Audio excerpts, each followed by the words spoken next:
안녕하세요. 반갑습니다.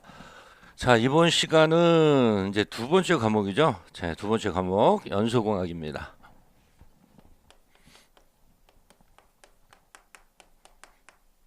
그래서 기사 시험 보시는 분들은 한 과목으로 돼 있고요. 그다음에 산업기사 보시는 분들도 출제가 된다고 말씀을 드렸습니다.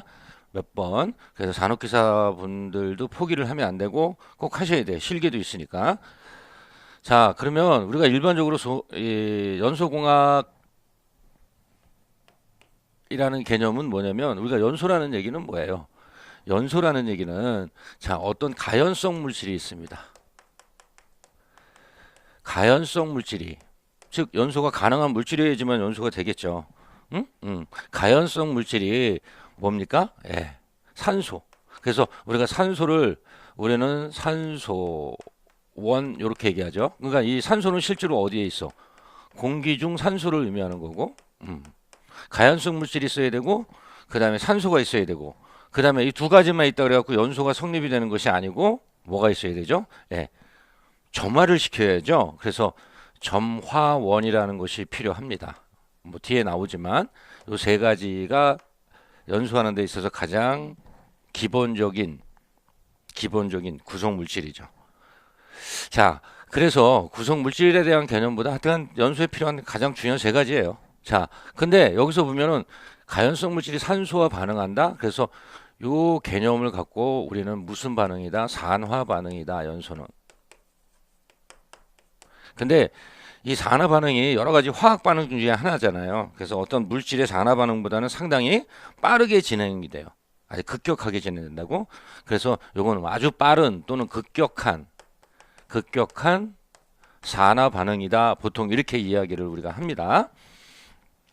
그래서 우리가 이제 연소광학 같은 경우도 이제 20문항 정도가 나오죠. 기사 같은 경우는 한 필기에서 한 8개? 보통 일반적으로 뭐 플러스 마이너스 한 이 정도 되고요. 그랬을 때 한 50%는 한 50%는 뭐 꼭 그런 거 아니고 회차마다 좀 틀린데 50%는 자 계산 문제가 나오고 그다음에 50%는 어떤 이론적인 문제가 나온다. 이렇게 생각하시면 아마 평균적으로 맞을 겁니다. 그래서 앞부분에 좀 이론적인 걸 좀 하고 뒷부분에서 계산 문제를 할 거예요. 계산 풀이를 할 건데. 자, 근데 연소광을 하려면 이제 기본적인 뭐 기초적인 거죠. 기초적인 어떠한 내용 또는 사항을 우리가 체크를 좀 해야 돼. 그래서 이건 뭐 출제는 그렇게 많이 되진 않지만 그래도 기본적인 거 연소를 하기 위해서 기본적인 이론이라든가 어떤 기본적인 어떤 수식 반응에 대한 개념을 기본적으로 우리가 알아둬야 되는 문제가 있어요. 그래서 우리 교재 구성을 보게 되면 앞부분에 그런 내용을 좀 집어넣습니다. 그래서 뭐 이 기초적 내용에 대해서는 여러분이 뭐 달달 외우고 이런 형격은 아니에요. 제가 꼭 알아둬야 된다는 그런 개념에서 이야기를 할 테니까 그렇게 좀 따라와 주시기 바랍니다. 자, 일단 교재를 좀 보시게 되면은요. 연력학 기초 이렇게 나와 있어요. 그래서 연소공학이라는 개념도 기본적인 베이스는 뭐냐 연력학에 대한 베이스가 있어야 된다는 그런 개념에서 자 제일 첫 번째 나오는 거가 온도입니다. 온도. 자 온도라는 것은 여러분 어때까지 다른 뭐 학교나 기타 다른 교육을 통해서 여러 번 여러분한테 많이 익숙한 그런 용어죠. 응? 그래서 이거 얼마나 그 상태가 뜨겁냐 차갑냐 그렇게 나타내는 정도를 나타내는데 자, 우리가 일반적으로 많이 쓰는 거가 섭씨 온도, 그 다음에 화씨 온도, 절대 온도, 이렇게 이야기를 좀 하고, 또 랭킨 온도라고도 있습니다. 근데 여기서는 나머지 한번 좀 보시고요. 나온 적은 없어요. 그렇지만 나올 수 있는 거는 화씨 온도랑 섭씨 온도랑 이렇게 변환하는 거. 그래서 거기 보면, 교재 보면 2-3 쪽에 화씨 온도를 섭씨 온도로 바꾸는 식이 있고, 그 다음에 섭씨 온도를 다시 화씨 온도로 바꾸는 식이 있습니다. 요거를 인지 좀 해주시기 바랍니다. 나머지는 한번 봐주시면 되겠고요. 그 정도만 보면 되고요. 그 다음에 압력을 가겠습니다. 자, 압력 같은 경우는 뭐냐면 단위 면적에 작용하는 힘의 크기 우리가 보통 이렇게 얘기하는데 뭐 이것까지는 뭐 문제할 수 있는 건 아니고요. 그 다음에 표준 대기압이라고 있어갖고 거기 보게 되면 표준 대기압의 단위 환산 이렇게 되어 있습니다. 그래서 거기 1기압은 압력 1기압은 해갖고 여러 가지 단위로 표시할 수 있는 거가 있습니다. 그래서 거기에 보면 킬로그램 폴스 퍼 센티미터 자승은 1.0332 이렇게, 그 다음에 미리미리 HG는 TORR 토얼이랑 똑같죠. 이건 760. 그 다음에 거기 미리미리 AQ라는 얘기는, 자, 미리미리 AQ는 미리미리 H2O랑 같습니다. 미리미리 H2O랑 미리미리 AQ랑 같아요. 그럴 때는 그거는 10332, 10332 이렇게 이런 식으로 해서 PSI 값, 그 다음에 밀리바 값 1013.23, 그 다음에 PSI는 14.7 이렇게 돼 있죠. 요 정도는 여러분이 좀 단위 환산할 때 필요하니까 좀 알아두시는 것이 좋을 것 같습니다. 자, 그 다음에 뭐 절대 압력, 게이지 압력 이렇게 얘기하는데, 우리가 일반적으로 게이지 압력 같은 경우에다가 대기압 1기압을 더하면 절대 압력이 됩니다. 참고적으로 알아두시면 되겠고요. 여기서도 압력, 여기서도 문제 나온 거는 없습니다. 그 다음에 이제 열량이 나옵니다. 자, 열량. 교재 좀 보고 빨리 얘기할게요. 간단하게. 자, 거기 칼로리. 우리는 SI 단위는, 열량의 단위는 줄이야 줄. 근데 아직 시험 문제는 칼로리로 나옵니다. 그래서 우리가 일반적으로 열량은 칼로리를 쓰는데, 자, 열량은 일반적으로 칼로리를 쓰는데, 근데 수치가 크게 나와버리니까, 그래서 우리는 일반적으로 킬로칼로리를 쓰죠. 그래서 1000칼로리는 1kcal 이렇게 해서 좀 줄여서 쓰는 개념으로 좀 많이 쓰는데, 그래도 혹시 모르니까 SI 단위로 나올 수가 있으니까, SI 단위라는 얘기는 국자 표준 단위예요. 그럴 때는 거기 1kcal는 뭐야? 4.1, 4.2 kJ이다. 요 정도는 좀 알아두셔야 돼요. 요거는 4.2 kJ이다. 요거랑 같다. 그 다음에 BTU 같은 경우는 요새 많이 안 씁니다. 한번 읽어보시면 되겠고요. 그 다음에 이제 우리가 열량에서 보면 엔탈피라는 거가 있어. 자, 요거는 엔탈피라는 개념은,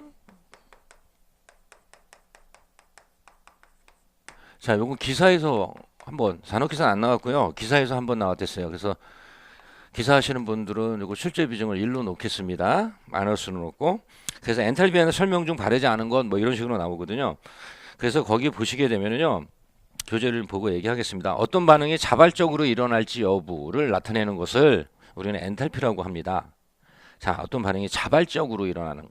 근데 이 자발적으로 일어나는 여부 같은 경우는 뭐냐면은 거기 보면 열 변화와 엔트로피, 즉 반응물과 생성물의 무질서도에 의해서 결정이 된다. 이렇게. 그래서 여기서 무질서도라는 얘기는 맨 밑에 있는 엔트로피랑 같아요. 그래서 이 엔트로피라는 얘기는 무질서도에 대한 직접적인 어떤 척도로 나타내는 값을 엔트로피라고 얘기하거든요. 조금 어렵죠. 그냥 요 정도만. 뭐 깊게 안 나와요. 자, 요 정도만 좀 봐주시고요. 그래서 거기 보게 되면은 엔탈피는 반응 경로와 무관하여, 경로는 상관이 없고 양에 비례한다. 이거 알아두시고, 거기 3번을 갖고 답을 만듭니다. 보통 반응물이 생성물보다 에너지 상태가 높으면 발열 반응이고, 그 다음에 흡열 반응은 반응계의 엔탈피가 증가한다 이렇게 되어 있는데, 반응계의 엔탈피는 감소한다 이렇게 답을 줘요. 증가하죠. 증가하는데 이거를 감소 이렇게 답을 만드니까 이것만 하나 체크했다가 답을 찾으시는 쪽으로 학습을 좀 해주시면 되겠습니다. 그 다음에 다음 페이지 보시게 되면요, 자, 거기 2-7쪽이 되죠. 그 문제가 하나가 있어요. 자, 아래식을 이용하여 C2H4에서 C2H6으로 되는 반응의 엔탈피를 계산하시오. 자, 그러면은 거기 반응식이 두 가지가 C2H4랑 그 다음에 C2H6에 대한 반응식이 이렇게 주어졌습니다. 하나는 52.kJ이고 이건 발열이고, 하나는 마이너스가 붙었으니까 마이너스 84.kJ 이렇게 돼 있어요. 근데 우리가 일반적으로 엔탈피 값이라는 얘기는 열량이랑 같다, 열량 변화랑 같다라는 개념이니까 최종적인 거 마이너스 84.7에서 어떻게 해요? 52.3을 빼주면 돼. 그러니까는 마이너스 84.7에서 52.3. 근데 마이너스 플러스니까 마이너스니까 결국은 어떻게 돼? 마이너스 137.0kJ 뭐 이런 식으로 나온다는 거. 실제 될 확률은 높지는 않아요. 그래서 상식적으로 여러분 좀 알아두시면 되겠고요. 그 다음에 레퍼런스 보시게 되면 깁스의 자유에너지라고 있습니다. 자, 깁스의 자유에너지 같은 경우는요, 거기 1번에 대한 내용이 있어요. 요 내용만 갖고 거꾸로 깁스의 자유에너지라는 개념만 알 수 있게끔만 학습을 좀 해주시고요. 그래서 자유에너지는 화학 반응의 평형 상태를 설명할 때 쓰이는 연력학 변수의 하나로, 자, 반응의 엔트로피와 엔탈피의 변화를 결충한 함수는 뭐냐? 그러니까 뭐 우리가 일반적으로 연력학 변수의 하나로 반응의 엔트로피와 엔탈피의 변화를 결충한 함수를 뭐라고 하냐? 깁스의 자유에너지, 이렇게 거꾸로 찾을 수 있을 정도로만 알아두시면 되겠습니다.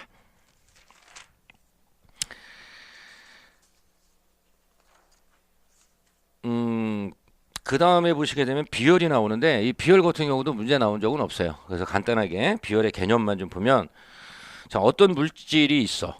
응? 어떤 물질 1g이 있어. 근데 이 1g을 1도씨 올리려면 어떻게 해? 열량이 필요하죠. 응? 열량이 필요하죠. 그래서 이 개념을, 어떤 물질 1g의 온도를 1도씨 올리는데 필요한 열량을 우리는 비열이라고 한다. 응? 그래서 자, 우리 순수한 물의 비열이 가장 높다. 이 정도는 좀 알아두시고요. 그랬을 때 순수한 물의 비열이 모든 물질 중에서 가장 큰데, 이거는 1칼로리 per 그램 도씨, 즉 1g을 1도씨씩 올리는데 1칼로리가 필요하다는 얘기입니다. 요 1이라는 수치만 좀 알아두시면 되겠고요. 밑에는 한번 읽어봐 주세요. 그 다음에 열 용량 계산하는 식이 나와요. 2-9쪽 보시게 되면 열 용량 계산하는 식이 나오는데, 자, 이건 일정한 물질의 온도를 1도씨 올리는데 일정한 양의 어떠한 양이 있으면 그 양의 물질의 온도를 1도씨 올리는데 필요한 열량을 우리는 열 용량이라고 하고, 거기 보시게 되면은요, 델타 H는 M 어떤 물질의 질량, 그 다음에 C 비열, 그 다음에 델타 T 온도 변화, 얼마에서 얼마까지 했을 때 높은 온도에서 낮은 온도를 빼주면 되죠. 그렇게 개선하는 식이다. 이 정도만 알아두시면 되겠어요. 그 다음에 그 레퍼런스 보게 되면 쭉 각 물질의 비열이 있죠. 그래서 앞에서 우리가 물질 중에서 가장 비열이 큰 건 물이라 그랬죠. 나머지 얼음이나 공기, 중유 뭐 다 1보다 낮습니다. 만약에 문제가 나오면 다음 중 비열이 가장 큰 것은 했을 때 답은 물이 되겠네요. 뭐 문제를 만든다면 그 정도로만 좀 봐주시고요.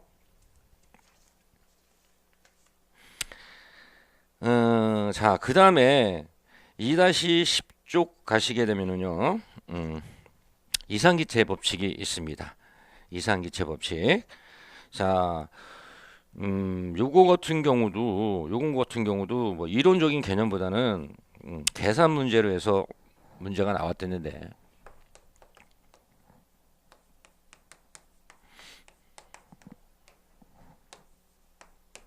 자, 우리가 이상기체 법칙 이렇게 되면은, 자, 우리가 일반적으로 어떠한 상태가 있다고 생각합시다.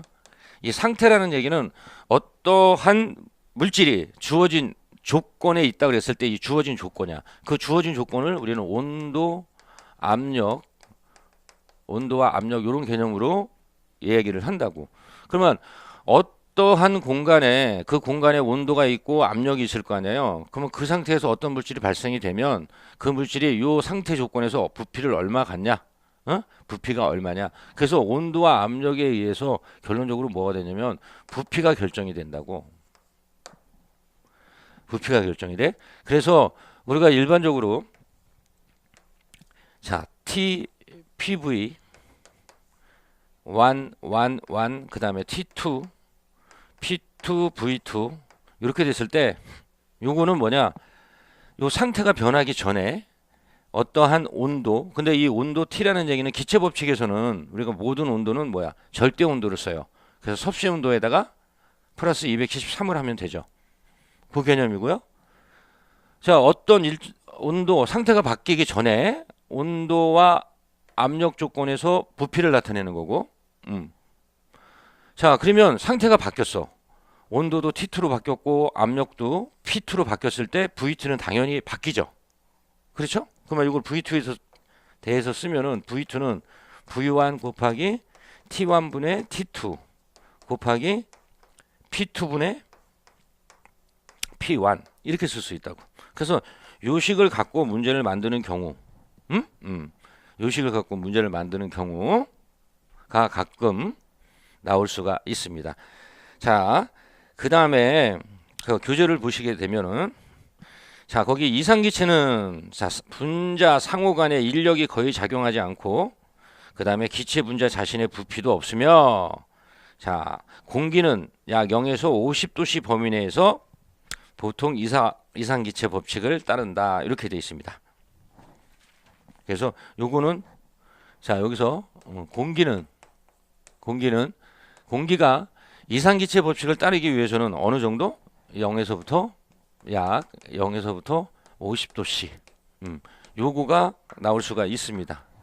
그래서 요거는 산업기사 보시는 분들은 좀 봐주시기 바랍니다. 뭐 출제는 비중은 높지 않고요. 1 정도 되고요.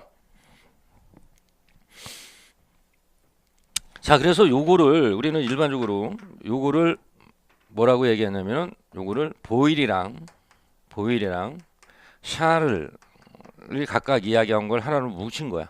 그래서 이건 보일의 법칙, 보일 샤를의 법칙 이렇게 얘기하죠.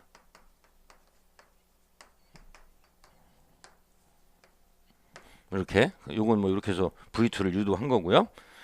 자, 그러면 교재를 보고 간단하게 좀 얘기를 하겠습니다.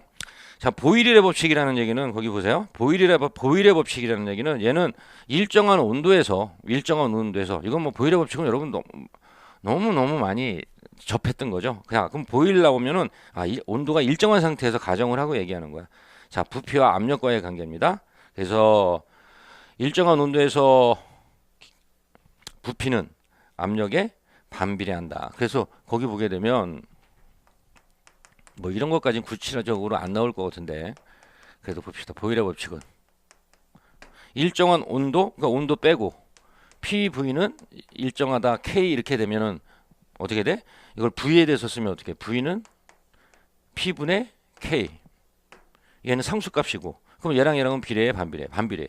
부피는 압력에 반비례한다. 이런 개념이라는 얘기예요. 그 다음에 샤를의 법칙은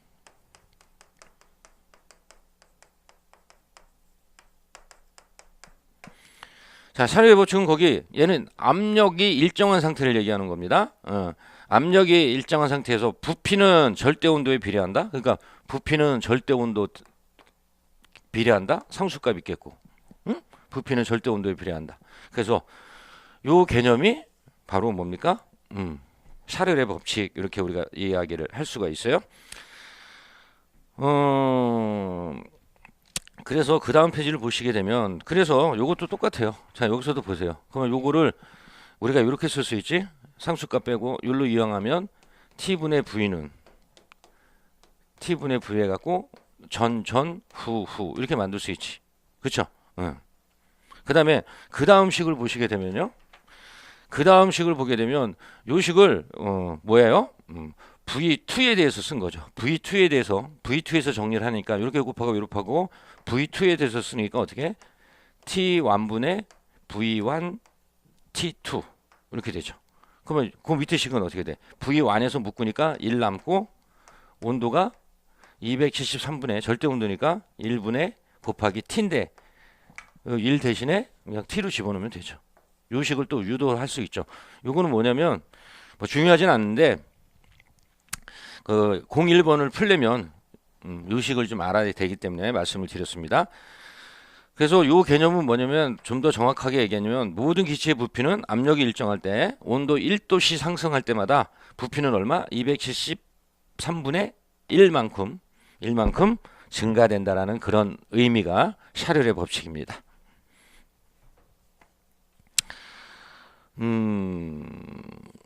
됐고요.